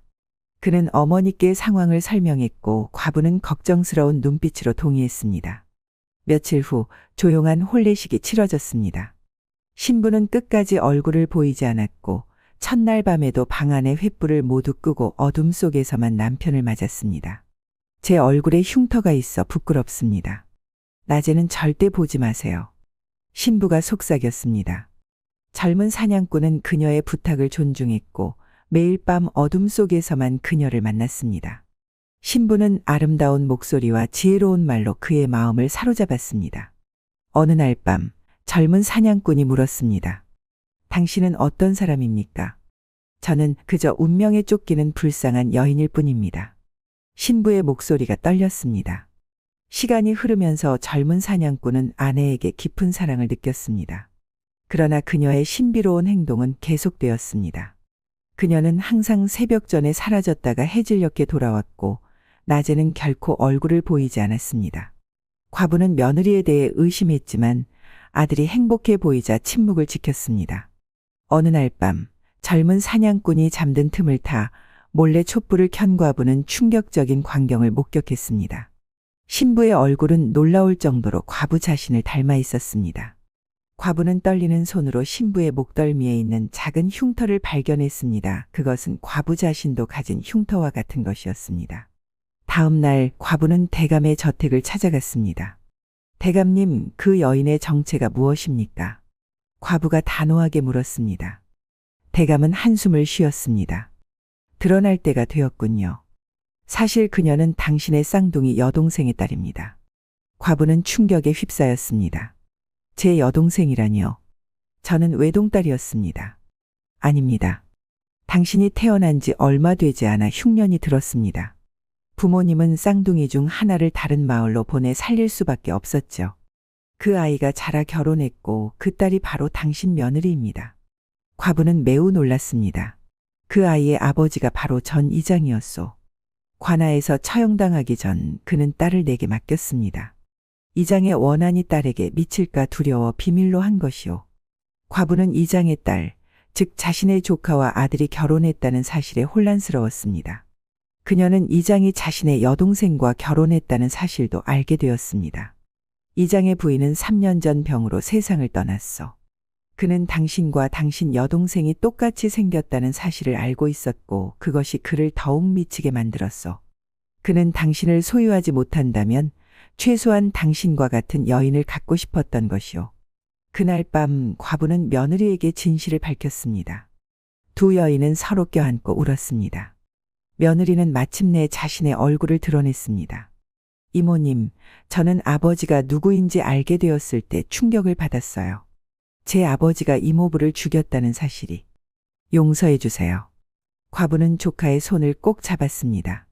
너의 잘못이 아니란다. 운명이 우리를 이렇게 엮어놓은 거야. 젊은 사냥꾼은 아내의 정체를 알게 되었지만 이미 그녀에게 깊은 사랑을 느끼고 있었습니다. 그는 아내를 더욱 소중히 여겼고 그들 사이에 태어난 아들은 과부에게 새로운 희망이 되었습니다. 옛날 시골 깊은 산골짜기 울창한 소나무 숲이 우거진 태두산에는 호국사라는 절이 있었습니다. 이 절은 고려시대 몽골의 침략을 물리치기 위해 기도를 올리던 곳으로 그 영험함이 조선시대까지 이어져 내려왔습니다. 호국사는 그 규모가 웅장하고 불단이 장엄하여 전국에서 불자들이 찾아오는 명소였죠. 특히 관음전에서 소원을 빌면 자식 점지에 특히 영험이 있다 하여 많은 여인네들이 찾아왔습니다. 넓은 법당과 정갈한 요사체, 울창한 숲으로 둘러싸인 이 절은 마치 속세와 단절된 별세계와 같았습니다. 이 호국사에는 정수라는 젊은 스님이 있었습니다. 정수는 갓난아이 때 절 문 앞에 버려진 것을 주지 스님이 거두어 키웠습니다. 그는 태어날 때부터 이마에 붉은 점이 있어 불가의 인연이 있다 하여 정수라는 법명을 받았습니다. 어릴 적부터 불경을 읽고 불도를 닦았으며 부처님의 가르침을 따라 살았죠. 매일 새벽 예불부터 저녁 예불까지 정수는 언제나 가장 먼저 법당에 나타났고 가장 늦게 나갔습니다. 그의 불경 독송 소리는 맑고 청아하여 듣는 이의 마음을 정화시켰고 그의 참선 자세는 바위처럼 단단하여 많은 스님들의 귀감이 되었습니다. 비록 절에 많은 여인들이 드나들었지만 정수는 16살이 되도록 여인들과 말 한 번 나눠본 적 없이 뒤편 선방에서 수행만 했습니다. 그리고 이제 막 성인이 되어가는 나이가 되었습니다. 어느 봄날 꽃이 만발한 때였습니다. 산새들이 지저귀고 바람은 향기로웠으며 젊은 정수의 마음에도 어떤 설렘이 피어나는 듯했습니다. 그날 정수는 처음으로 혼자 탁발을 나가게 되었습니다. 원래는 도원 스님과 함께 가기로 했으나 도원 스님이 갑자기 배탈이 나서 가지 못하게 된 것입니다. 정수야, 혼자 가기 어려우면 내일 다시 가도 되느니라. 주지 스님의 말씀에 정수는 고개를 저었습니다. 아닙니다, 스님. 제가 혼자 다녀오겠습니다. 이 또한 수행의 일부라 생각합니다. 사실 정수는 속으로 무척 긴장했습니다. 평생 산속에서만 자란 그에게 바깥 세상은 두렵고 낯선 곳이었기 때문입니다. 탁발이란 절에 공양할 쌀을 비롯한 양식을 얻기 위해 민가를 돌아다니는 것인데 정수는 지금까지 항상 선배 스님들의 뒤를 따라다니며 염주만 굴리고 있었을 뿐이었습니다. 하지만 수행자로서 이 또한 극복해야 할 과제라 생각했습니다. 그는 등에 탁발 바구니를 짊어지고 산길을 내려가기 시작했습니다. 꼬불꼬불한 산길을 따라 내려가면서 그는 부처님의 가르침을 되새기며 마음을 다잡았습니다. 정수가 산을 절반쯤 내려왔을 때 하늘이 갑자기 어두워졌습니다. 봄철에 흔히 있는 소나기가 오려나 보다 했는데 먹구름이 몰려오더니 이내 굵은 빗방울이 떨어지기 시작했습니다. 빗줄기는 점점 거세졌고 천둥 소리가 산골짜기를 울렸습니다. 아이고, 이를 어찌하지? 정수는 황급히 가까운 마을로 향했습니다. 빗속에서 눈에 띈 고풍스러운 기와집 대문 앞에 도착했을 때는 이미 그의 삼배 장삼이 흠뻑 젖어 있었습니다. 그는 한참을 망설이다가 용기를 내어 대문을 두드렸습니다. 누구십니까? 대문 너머에서 부드러운 여인의 목소리가 들렸습니다. 비를 피하려는 중이옵니다. 잠시 처마 밑에서 비를 피하고자 하오니 양해해 주시겠습니까? 대문이 열리고 나온 젊은 여인은 정수를 보자마자 놀란 듯 눈을 크게 떴습니다. 이런, 스님께서 오셨군요. 비를 맞고 서 계시니 어서 들어오십시오. 그녀는 갓 20을 넘긴 듯했으나 그 자태가 매우 고왔습니다. 수려한 이목구비의 백옥 같은 피부 그리고 맑고 영롱한 눈동자는 마치 연꽃이 피어오르는 듯한 아름다움을 지녔습니다. 정수는 고개를 숙인 채 들어섰습니다. 죄송합니다. 갑자기 비가 와서 잠시 비를 피하고자 했습니다. 아닙니다. 스님께서 오신 것은 인연이 있어서겠죠. 마침 저녁 준비를 하고 있으니 함께 드시죠. 비도 이렇게 많이 내리니 그치기 전까지는 여기서 쉬어 가십시오. 그녀의 이름은 경옥이었습니다. 스스로 소개하기를 작년에 남편을 잃고 홀로 살고 있다고 했습니다. 남편은 외란 때 의병으로 나가 전사했다 하니 아마도 젊은 나이에 과부가 된 것 같았습니다. 정수가 경옥의 집에 들어서자 은은한 향이 그의 코끝을 스쳤습니다. 그것은 정수가 한 번도 맡아본 적 없는 은은하고 달콤한 향기였습니다. 절에서는 맡아볼 수 없었던 세속의 향기였죠. 스님, 이쪽으로 오십시오. 방이 준비되어 있습니다. 경옥은 정수를 사랑방으로 안내했습니다. 방은 정갈했고 창문 너머로는 단정한 정원이 보였습니다.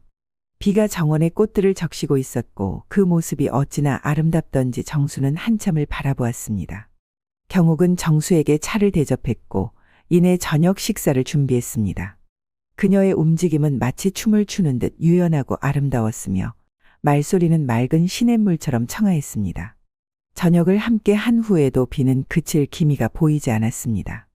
오히려 빗소리는 더 거세졌고 천둥과 번개도 잦아졌습니다. 스님, 오늘 밤은 여기서 묵으셔야 할 것 같습니다. 이런 비를 맞고 산을 오르시다가는 큰일 날 것입니다. 경옥은 정수에게 하룻밤 묵어가기를 권했고 정수는 어쩔 수 없이 그녀의 집에 머물게 되었습니다.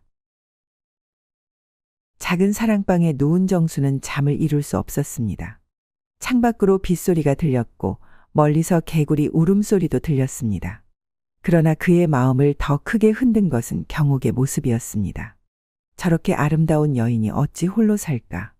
그리고 여인들은 밤에 어떤 모습으로 잠을 자는 것일까? 16살의 정수에게 이런 생각은 자연스러운 것이었을지 모릅니다. 그는 수없이 자신을 다잡았습니다. 부처님 말씀의 탐심은 고통의 근원이라 하셨으니 나는 이 마음을 다스려야 하리라. 하지만 호기심은 갈수록 커져갔습니다. 그는 마음속으로 1000번도 넘게 금강경과 화엄경 구절을 외웠지만 경옥의 아름다운 모습이 자꾸만 떠올랐습니다. 한 번만 보고 오자, 아무도 모를 테니. 아니, 그래서는 안 돼. 부처님께서 보고 계시니. 마침내 정수는 침상에서 일어나 방 안을 서성였습니다. 마음의 갈등이 심했습니다. 한편으로는 수행자로서의 도리를 지키고 싶었고 다른 한편으로는 세속적인 호기심을 억누를 수 없었습니다. 화장실에 가야겠다. 정수는 그렇게 자신을 속이며 방을 나섰습니다. 마당을 가로질러 뒤편 화장실로 향하는 길에 그는 경옥의 방 앞을 지나가게 되었습니다. 방에서는 희미한 등불빛이 새어나왔고 그 빛은 마치 그를 유혹하는 것 같았습니다. 정수는 발걸음을 멈추었습니다. 그의 가슴은 마구 뛰었고 손은 떨렸습니다. 방문 앞에 서서 그는 잠시 망설였지만 결국 창호지 창문에 작은 구멍을 내고 안을 들여다보았습니다. 방 안에서는 희미한 등불 아래 경옥이 누워 있었습니다. 그녀는 얇은 옷 이불을 덮고 있었는데 그 윤곽을 통해 그녀의 아름다운 몸매가 그대로 드러나 보였습니다. 그녀의 긴 머리카락은 베개 위에 흩어져 있었고 그녀의 얼굴은 평화롭게 잠들어 있었습니다. 그녀의 입술은 붉은 앵두 같았고 까만 눈썹은 초승달처럼 우아했습니다. 정수는 숨을 죽이고 그 모습을 바라보았습니다. 방에서는 은은한 향내가 흘러나왔고 그 향은 정수의 정신을 아찔하게 만들었습니다. 그는 자신도 모르게 방문을 살며시 밀었고 문은 소리 없이 열렸습니다. 방 안으로 들어선 정수는 발끝으로 조심스레 경옥의 침상으로 다가갔습니다. 그녀는 깊이 잠들어 있었고 그녀의 입술이 살짝 벌어져 있었습니다. 옷이불은 그녀의 한쪽 어깨를 드러내고 있었고 그 아래로 부드러운 살결이 엿보였습니다. 그녀의 숨결은 너무나 고요하여 마치 그림 속의 인물처럼 보였습니다. 정수는 이성을 잃고 경옥의 옆에 조심스레 누웠습니다. 그녀의 향기가 더욱 강하게 그를 감싸왔고 그는 마치 꿈속에 있는 것처럼 느껴졌습니다. 마치 시간이 멈춘 듯 모든 것이 비현실적으로 다가왔습니다. 그는 조심스럽게 손을 뻗어 경옥의 어깨에 살짝 손을 대었습니다. 그 순간 경옥의 눈이 번쩍 떠졌습니다. 스님, 이게 무슨 행동이십니까? 경옥은 벌떡 일어나 앉았습니다. 그녀의 눈에는 분노가 가득했습니다. 촛불 아래 그녀의 얼굴은 마치 진노한 천신처럼 보였습니다. 부처님의 제자가 이런 행동을 해도 되는 것입니까? 당장 나가십시오. 정수는 놀라서 바닥에 머리를 조아렸습니다. 그의 온몸이 떨렸고 얼굴은 부끄러움으로 화끈거렸습니다. 죄송합니다, 경옥님. 제가 잠시 미혹되었습니다. 용서해 주십시오. 정수는 그 자리에서 웅크린 채 몸을 떨었습니다. 그는 자신의 행동이 얼마나 부끄러운지 깨달았고 이대로 절로 돌아갈 수 없을 것 같다는 절망감에 사로잡혔습니다. 경옥은 차갑게 그를 바라보았습니다. 그러다 갑자기 그녀의 표정이 부드러워졌습니다. 마치 구름 사이로 달이 비치듯 그녀의 얼굴에 온화함이 돌아왔습니다. 정수 스님, 당신은 아직 어리고 세상을 모르는군요. 하지만 불도를 닦는 분이 이렇게 쉽게 유혹에 넘어가면 어찌 성불할 수 있겠습니까? 정수는 고개를 들지 못했습니다. 부끄러움과 죄책감이 그를 짓눌렀습니다. 그의 눈에서는 눈물이 흘러내렸습니다. 하지만 당신이 진심으로 나를 사랑한다면 시험을 하나 해보겠습니까? 정수는 놀라서 고개를 들었습니다. 경옥의 얼굴에는 미소가 어려 있었습니다. 그 미소는 따뜻하면서도 어딘지 신비로웠습니다. 무슨 시험입니까? 금강경을 외워보세요. 한 글자도 틀리지 말고. 정수는 안도의 한숨을 내쉬었습니다. 금강경은 그가 매일 독송하던 경전이었으니까요. 그는 수행자의 의무를 회복하는 기분으로 즉시 경전을 외기 시작했습니다. 여시아문 일시불제 사위 국 기수급 고독원. 그러나 이상하게도 그날 밤 정수는 금강경을 제대로 외울 수 없었습니다. 경옥의 모습이 자꾸 그의 눈앞에 아른거렸고 그 향기가 그의 정신을 흐트러뜨렸습니다. 그는 여러 번 더듬거리고 말았습니다. 몇 번이나 같은 구절에서 실수했고 때로는 앞뒤 문맥이 맞지 않게 외우기도 했습니다. 그러자 경옥이 갑자기 금강경을 완벽하게 외우기 시작했습니다. 그녀의 독경 소리는 마치 종소리처럼 맑고 청아했습니다. 한 글자도 틀리지 않고 박자도 완벽했습니다. 그녀가 독경을 마칠 때까지 방 안에는 마치 신성한 기운이 감돌았습니다. 정수는 깜짝 놀랐습니다. 어떻게 이 젊은 여인이 금강경을 완벽하게 외울 수 있는 것일까요? 더구나 그녀는 과부라고 했으니 불가의 수행자가 아니었습니다. 정수는 혼란스러웠습니다. 경옥은 경전을 다 외우고 나서 말했습니다. 스님은 아직 준비가 되지 않았습니다. 진정으로 불도를 깨닫고 싶다면 마음을 다잡고 수행에 정진하십시오. 그때가 되면 다시 만나겠습니다.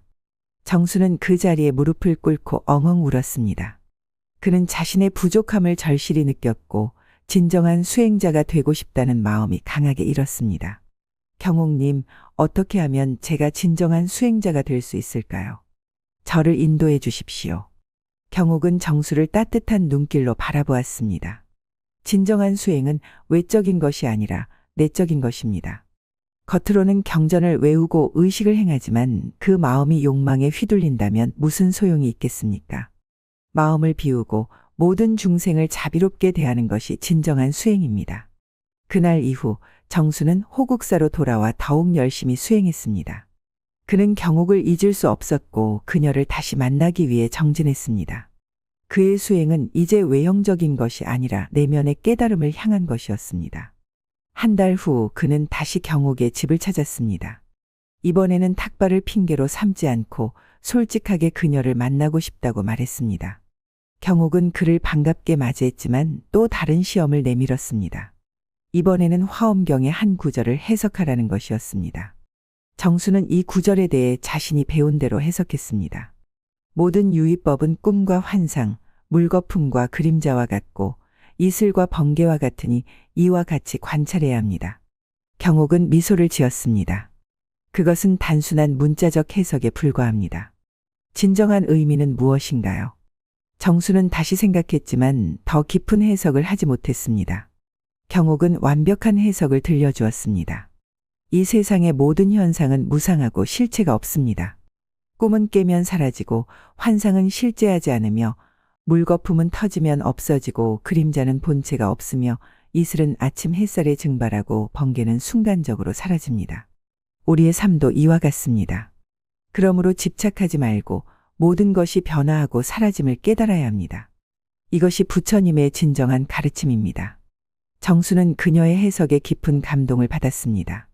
그는 다시 한번 그녀의 지혜에 놀랐고 더욱 배우고 싶은 마음이 생겼습니다. 이렇게 10번의 만남 동안 경옥은 매번 다른 시험을 내고 정수는 실패했습니다. 5번째 만남에서는 관음보살의 32응신에 대해 물었고 6번째 만남에서는 선종의 공안을 풀게 했으며 7번째 만남에서는 8만대장경의 구성을 묻기도 했습니다. 9번째 만남에서는 6조 해능의 본래 무일물에 대한 해석을 요구했습니다. 그리고 마침내 10번째 만남에서 경옥은 마지막 제안을 했습니다. 정수 스님, 진정 나를 원한다면 대종사가 되십시오. 온 나라가 존경하는 고승이 되면 그때 당신을 맞이하겠습니다. 정수는 화가 났습니다. 그동안의 만남과 시험이 모두 헛된 것처럼 느껴지는군요. 정수는 다시 말했습니다. 그건 수십 년이 걸릴 일입니다. 당신은 처음부터 저를 속인 것이군요. 10년이 지나면 당신은 이미 노인이 되어 있을 텐데 그때 저를 맞이한다는 것이 무슨 의미가 있겠습니까? 경옥은 슬프게 미소 지었습니다. 그녀의 눈에는 이상하게도 세월의 흔적이 전혀 없었습니다. 마치 시간이 멈춘 듯한 모습이었습니다. 당신이 정말 나를 사랑한다면 몇 년이 문제되겠습니까? 진정한 사랑이란 기다릴 수 있는 것 아닐까요? 그리고 당신이 진정으로 깨달음을 얻는다면 외적인 아름다움보다 내적인 아름다움을 볼 수 있을 것입니다. 정수는 깊이 생각했습니다. 처음에는 단순히 경옥의 외모에 반한 것이었지만 이제는 그녀의 지혜와 내면의 아름다움에 더 깊이 매료되었습니다. 그리고 무엇보다도 그는 진정한 깨달음을 얻고 싶어졌습니다. 그렇게 하겠습니다. 제가 진정한 대종사가 될 때까지 기다려 주십시오. 그때 다시 찾아오겠습니다.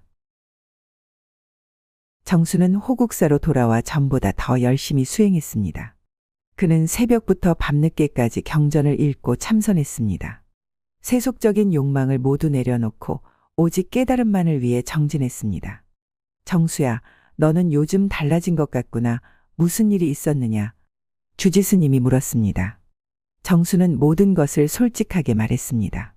경옥과의 만남, 그리고 자신의 부끄러운 행동과 그녀의 시험에 대해 숨김없이 고백했습니다. 주지스님은 오랫동안 말없이 정수를 바라보았습니다. 그리고 마침내 입을 열었습니다. 정수야, 내가 세속의 유혹에 흔들린 것은 자연스러운 일이다. 하지만 그 유혹을 통해 깨달음의 길을 찾았으니 이 또한 인연이로다. 그 여인은 범상치 않은 분인 듯하구나. 내가 너를 특별히 지도하마. 그날부터 다른 스님들은 정수가 달라진 것을 느꼈습니다. 그의 눈빛이 더 맑아졌고 행동은 더 겸손해졌으며 수행은 더 열정적이 되었습니다. 정수는 더 이상 탁발을 나가지 않았고 오로지 수행에만 전념했습니다. 봄, 여름, 가을, 겨울이 지나고 그렇게 세월이 흘렀습니다. 20해가 지난 후 경옥이 변함없는 모습으로 다시 나타나 정수를 찾아왔을 때 정수가 그녀에 대한 욕망을 초월했음을 알게 됩니다. 그 순간 경옥은 자신의 본래 모습인 관세음보살로 변화합니다. 경옥의 얼굴에 기쁨이 번졌습니다. 마치 오랫동안 기다려온 순간이 마침내 찾아온 듯했습니다. 그녀는 갑자기 빛나기 시작했고 그 모습이 변하기 시작했습니다. 그녀의 얼굴은 점점 더 고귀해지더니 마침내 1000개의 손과 1000개의 눈을 가진 관세음보살의 장엄한 모습으로 바뀌었습니다. 온 법당이 황금빛 광명으로 가득 찼습니다. 그리고 관세음보살은 자신이 왜 경옥의 모습으로 나타났는지 설명합니다. 내가 전생에 나의 제자였으나 욕심과 탐욕으로 인해 이 세상에 다시 태어나게 되었다. 나는 너의 깨달음을 위해 경옥의 모습으로 나타나 너를 시험했노라. 정수는 그제서야 모든 것이 관세음보살의 화연이었음을 깨달았습니다. 그리고 그 깨달음은 그에게 더 큰 겸손과 자비심을 가져다 주었습니다. 세월이 흘러 정수는 불법에 정통해졌고 그의 살법을 듣기 위해 많은 사람들이 모여들었습니다. 그의 가르침은 단순한 교리의 전달이 아니라 깊은 깨달음에서 우러나오는 것이었기에 듣는 이들의 마음을 움직였습니다. 옛날 남쪽 봉화마을에는 김도현이라는 청년이 살고 있었습니다. 28 나이에 부모님을 일찍 여의고 홀로 된 도연은 가난한 살림에도 누구보다 정직하고 성실하게 살아가고 있었습니다. 도연아, 이번에 우리 큰딸 시집 보내는데 너도 장가 들 때가 됐지 않느냐? 내 아는 중매쟁이 한 분 소개해 줄까? 이웃집 박 노인의 말에 도연은 쓴웃음만 지을 뿐이었습니다. 아이고, 박 어르신. 제가 가진 것도 없는데 무슨 장가를 간다고 그러십니까? 먹고 살기도 바쁜데요. 그래도 사람이 짝이 있어야지.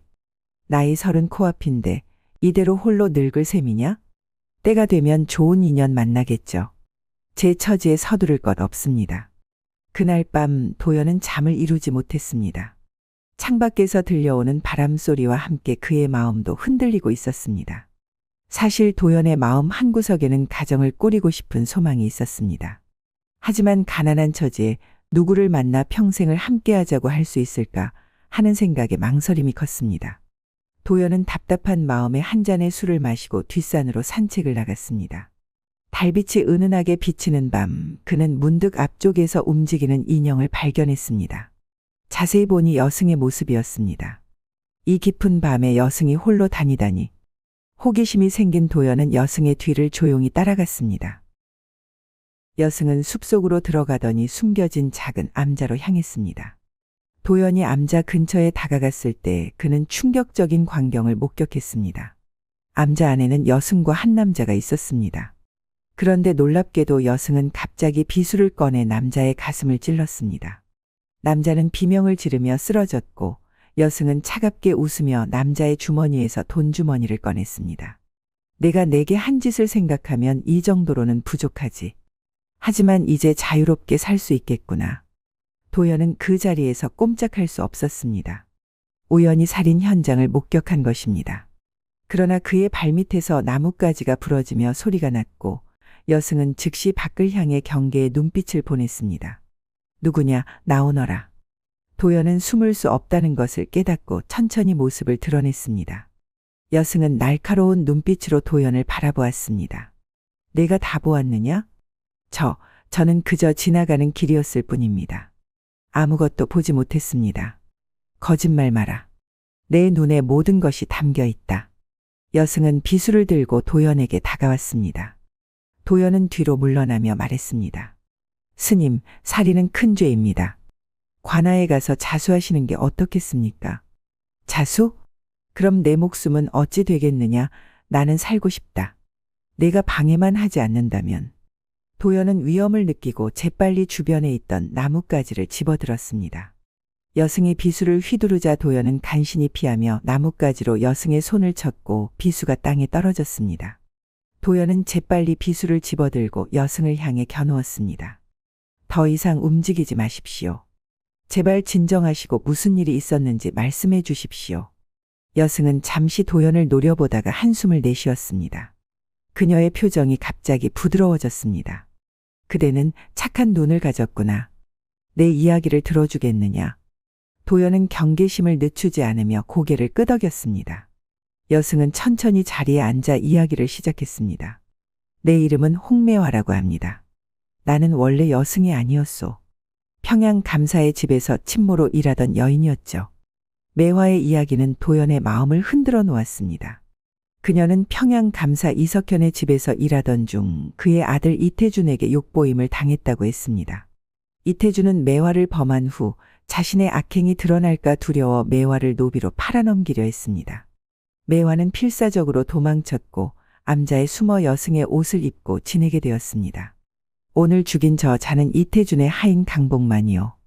그가 나를 찾아내어 다시 끌고 가려 했소. 나는 그저 살고 싶었을 뿐이요. 도연은 혼란스러웠습니다. 매화의 눈에서는 진실된 슬픔이 느껴졌습니다.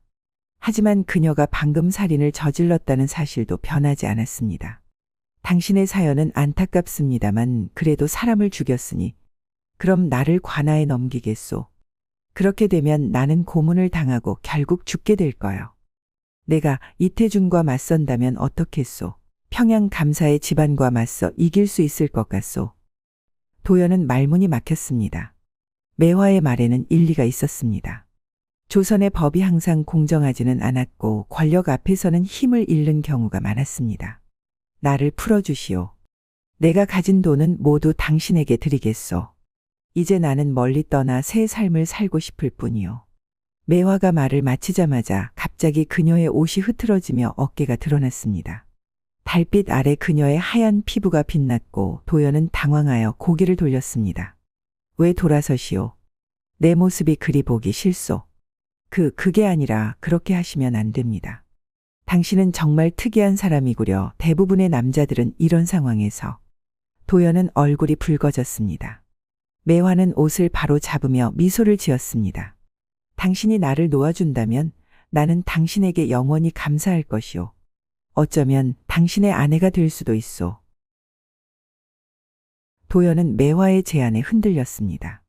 그녀는 아름다웠고 그의 마음은 외로움에 지쳐 있었습니다. 하지만 그는 자신의 도덕적 신념을 저버릴 수 없었습니다. 매화 씨, 당신의 상황은 이해합니다. 하지만 사람을 죽인 것은 큰 죄입니다. 제가 어떻게 해야 할지 생각할 시간이 필요합니다. 매화는 실망한 표정을 지었지만 이내 고개를 끄덕였습니다. 알겠소. 내일 밤 이 암자에서 다시 만나겠소. 그때까지 당신의 답을 기다리겠소. 도연은 고개를 끄덕이고 그곳을 떠났습니다. 집으로 돌아오는 길 그의 마음은 갈등으로 가득 찼습니다. 매화의 이야기가 사실이라면 그녀는 정말 불행한 여인이었습니다. 하지만 그렇다고 해서 살인을 정당화할 수는 없었습니다. 다음 날 도연은 마을에서 충격적인 소식을 들었습니다. 평양 감사의 아들 이태준이 마을에 와서 도망친 여인을 찾고 있다는 것이었습니다. 그는 그 여인이 자신의 비녀를 훔쳐 달아났다고 주장했습니다. 그 여인은 키가 크고 눈매가 날카롭소. 누구든 그녀의 행방을 알려주면 후하게 상을 내리겠소. 도연은 이태준의 모습을 보고 즉시 알아챘습니다. 매화의 이야기가 사실이었습니다. 이태준의 눈에는 교활함과 잔인함이 서려 있었고 그의 말투에는 거짓이 묻어났습니다. 그날 밤 도연은 다시 암자로 향했습니다. 매화는 그를 기다리고 있었습니다. 오셨군요. 저는 당신이 올 줄 알았어요. 이태준이 마을에 왔습니다. 당신을 찾고 있어요. 매화의 얼굴이 창백해졌습니다. 그렇군요. 이제 어디로도 갈 수 없게 되었네요. 그는 나를 찾아내고 말 거예요. 도연은 깊은 생각에 잠겼습니다. 그리고 마침내 결심했습니다. 매화 씨, 저와 함께 가시겠습니까? 제가 당신을 지켜드리겠습니다. 매화의 눈에 눈물이 고였습니다. 정말인가요? 저 같은 여자를 당신은 너무 착한 사람이에요. 하지만 한 가지 약속해 주셔야 합니다. 더 이상의 살인은 없어야 합니다. 우리는 법을 지키며 살아야 합니다. 매화는 고개를 끄덕였습니다. 약속합니다. 당신과 함께라면 나는 새 삶을 살 수 있을 것 같아요. 도연과 매화는 그날 밤 마을을 떠났습니다. 그들은 멀리 경상도 지역으로 가서 작은 마을에 정착했습니다. 도연은 그곳에서 작은 주막을 열었고 매화는 그의 아내로서 함께 일했습니다. 매화는 놀라운 재능을 가지고 있었습니다. 그녀는 음식 솜씨가 뛰어났고 손님들을 대하는 방식도 우아하고 정중했습니다. 주막은 점차 번창했고 그들은 평화로운 나날을 보냈습니다. 당신 덕분에 저는 새 삶을 살게 되었어요, 도연 씨. 매화는 종종 도연에게 감사의 말을 전했습니다. 도연은 매화를 바라보며 미소 지었습니다. 그는 자신이 올바른 선택을 했다고 믿었습니다.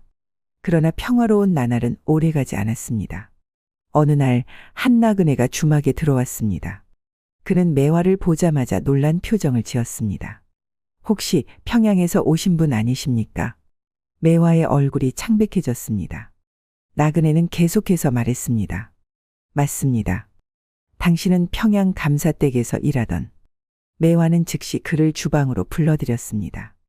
도연은 불안한 마음으로 그들을 지켜보았습니다. 얼마 후 매화가 돌아왔습니다. 그녀의 얼굴은 평온해 보였지만 눈에는 불안감이 서려 있었습니다. 괜찮습니까? 무슨 일이 있었습니까? 아무것도 아니에요. 그는 저를 다른 사람과 혼동한 것 같아요. 이제 모든 것이 해결되었어요. 도연은 안심했지만 그날 밤 나그네가 갑자기 사라졌다는 소식을 들었습니다. 마을 사람들은 그가 급히 떠났다고 했지만 도연의 마음에는 의심이 생겼습니다. 매화 씨, 그 나그네에게 무슨 일이 있었습니까? 매화는 잠시 망설이다가 대답했습니다. 걱정 마세요. 그는 그저 다른 곳으로 떠났을 뿐이에요. 도연은 매화의 눈을 바라보았습니다. 그녀의 눈에는 어떤 비밀이 숨겨져 있는 것 같았습니다. 몇 주 후 도연은 우연히 마을 뒷산에서 신선한 흙으로 덮인 자리를 발견했습니다. 그곳은 누군가가 최근에 파헤쳤다가 다시 메운 듯했습니다. 도연의 마음이 무거워졌습니다. 그날 밤 도연은 매화에게 물었습니다. 매화 씨, 정직하게 말해 주십시오. 그 나그네에게 무슨 일이 있었습니까? 매화는 잠시 침묵했다가 천천히 말했습니다. 그는 이태준의 사람이었어요. 저를 찾아 여기까지 온 거예요. 그가 돌아가면 우리의 평화로운 삶은 끝나게 될 거였어요. 도연의 얼굴이 굳어졌습니다. 당신, 그를. 저는 약속을 지키려 했어요. 정말이에요. 하지만 그는 돈을 요구했고 만약 우리가 거절하면 이태준에게 알리겠다고 했어요. 저는 단지 우리를 지키고 싶었을 뿐이에요. 도연은 깊은 한숨을 내쉬었습니다. 그는 매화를 사랑했지만 그녀의 행동은 용납할 수 없었습니다. 매화 씨, 이런 식으로는 살 수 없습니다. 우리는 관아에 가서 모든 것을 털어놓아야 합니다. 안 돼요. 그러면 저는 처형될 거예요. 제가 당신을 지켜드리겠습니다. 진실을 말하고 모든 상황을 설명하면 관대한 처분을 받을 수 있을 겁니다. 매화는 눈물을 흘리며 고개를 저었습니다. 당신은 이해하지 못해요. 이 세상은 당신이 생각하는 것처럼 공정하지 않아요. 그날 밤 도연은 잠을 이루지 못했습니다. 그는 매화를 사랑했지만 그녀의 범죄를 더 이상 눈감아 줄 수 없었습니다. 다음 날 아침 그는 결심했습니다. 매화 씨, 저는 관아에 갑니다. 당신의 상황을 설명하고 공정한 재판을 요청할 것입니다. 매화의 눈에 공포가 서렸습니다. 저를 사랑하신다면 제발 그러지 마세요. 당신을 사랑하기 때문에 이렇게 해야 합니다. 더 이상의 살인은 없어야 합니다. 도연이 집을 나서려는 순간 매화가 그의 팔을 잡았습니다. 기다려주세요. 제 이야기를 모두 들어주셨으니 이제는 제가 당신 이야기를 들을 차례예요. 도연은 의아한 표정으로 매화를 바라보았습니다. 당신은 왜 그렇게 정의롭게 살려고 하나요? 왜 그렇게 법과 도덕을 중요시하나요? 그것이 옳은 일이기 때문입니다. 정말 그런가요? 아니면 당신 부모님이 억울하게 돌아가셨기 때문은 아닌가요? 도연의 얼굴이 창백해졌습니다. 어떻게 그것을 알고 있습니까? 매화는 천천히 말했습니다. 당신의 부모님은 불의의 희생자였죠. 그들은 양반의 땅에서 농사를 짓다가 억울한 누명을 쓰고 처형되셨어요. 그 양반의 이름은 이석현이었어요. 도연은 충격에 빠졌습니다. 이석현은 평양감사, 즉 매화를 찾고 있는 이태준의 아버지였다. 어떻게 그것을 알고 있습니까? 이태준이 저에게 모든 것을 말했어요. 그는 당신의 가족에게 한 일을 자랑스럽게 이야기했죠. 그리고 더 많은 것도요. 매화는 서랍에서 오래된 금태가 둘러진 비녀를 꺼냈습니다. 이것이 제가 훔쳤다는 비녀예요. 하지만 이것은 단순한 비녀가 아니고 이것은 증거입니다. 증거라니요. 이 비녀 안에는 이석현이 왕에게 반역을 꾀한다는 내용의 편지가 숨겨져 있어요. 이태준은 저를 범한 후 제가 우연히 이 비밀을 알게 되었다는 것을 깨달았죠. 그래서 저를 없애려 한 거예요. 도연은 비녀를 받아들고 자세히 살펴보았습니다. 비녀 끝부분을 돌리자 작은 공간이 드러났고 그 안에는 접힌 종이가 들어 있었습니다. 이것이 사실입니까? 네, 사실입니다. 저는 당신의 부모님에게 일어난 일을 알고 난 후 당신을 찾아왔어요. 처음에는 복수심에 불타 당신을 이용하려 했어요. 하지만 당신을 알게 된 후 제 마음이 변했어요. 저는 당신을 사랑하게 되었고 이 비밀을 숨겼어요. 도연의 눈에 눈물이 고였습니다. 그는 오랫동안 부모님의 억울한 죽음에 대한 진실을 알고 싶었습니다. 이제 그 진실이 눈앞에 있었습니다. 이제 우리는 어떻게 해야 합니까? 매화는 도연의 손을 잡았습니다. 우리는 함께 평양으로 가서 이 증거를 왕에게 보여줄 수 있어요. 이석현과 이태준은 그들의 죄에 대한 대가를 치르게 될 거예요. 도연과 매화는 평양으로 향했습니다. 그들은 비녀 속의 편지를 가지고 관아를 찾아갔습니다. 처음에는 아무도 그들의 말을 믿지 않았지만 편지의 내용이 드러나면서 상황은 급변했습니다. 이석현과 그의 아들 이태준은 체포되어 신문을 받았고 그들의 반역 음모가 밝혀졌습니다. 도연의 부모님은 이석현이 토지를 빼앗기 위해 억울하게 누명을 씌워 처형했다는 사실도 드러났습니다. 이제 정의가 실현되었군요. 도연이 말했습니다. 하지만 저는 여전히 살인자입니다. 매화가 슬프게 답했습니다. 도연은 매화의 손을 잡았습니다. 당신은 자신을 지키기 위해 어쩔 수 없는 선택을 했습니다. 이제 모든 진실을 밝히고 당신의 행동에 대한 책임을 지겠습니다. 매화는 모든 것을 고백했습니다. 법정에서 그녀는 자신이 이태준에게 당한 일, 도망친 이유, 그리고 어떻게 강복만과 나그네를 죽이게 되었는지 털어놓았습니다. 놀랍게도 재판관은 매화의 상황을 고려하여 관대한 판결을 내렸습니다. 그녀는 1년간의 유배형을 선고받았지만 도연의 청원으로 그 형은 집행유예되었습니다. 당신은 자유의 몸입니다, 매화 씨. 도연이 말했습니다. 매화는 눈물을 흘리며 도연을 바라보았습니다. 저는 자유롭지 않아요. 제가 한 일들이 항상 저를 따라다닐 거예요.